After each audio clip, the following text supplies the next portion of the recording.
तुम्हीही पेटीएम वापरताय, मग ही माहिती तुमच्यासाठी खूप महत्त्वाची आहे. आरबीआयने पेटीएम पेमेंट बँकवरती मोठी कारवाई केली आहे. रिझर्व्ह बँकेच्या नियमांचे उल्लंघन केल्यामुळे पेटीएम पेमेंट बँकेच्या सर्व सेवांवरती बंदी आणली आहे. यामध्ये नवीन ग्राहक त्यांना जोडता येणार नाहीयेत किंवा त्यांच्या वॉलेट देखील त्यांना टॉपअप करता येणार नाहीये. खात्यामध्ये ऑनलाईन पेमेंट देखील त्यांना घेता येणार नाहीये.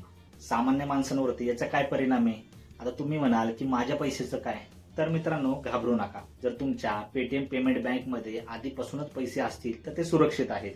ते तुम्हाला विड्रॉल करता येणार आहेत किंवा ते दुसऱ्या अकाउंटमध्ये ट्रान्सफर देखील करता येणार आहेत. फक्त पेटीएम पेमेंट बँकेमध्ये ते पैसे तुम्ही घेऊ शकत नाही. तसेच तुमचे पेटीएम यूपीआय चालू राहील जर ते तुमच्या दुसऱ्या बँकेशी जोडले असेल तर. तुमचे देखील पैसे पेटीएम पेमेंट बँकमध्ये अडकले आहेत का? मला कमेंट करून नक्कीच सांगा आणि आपल्या चॅनलला सबस्क्राईब करायला विसरू नका.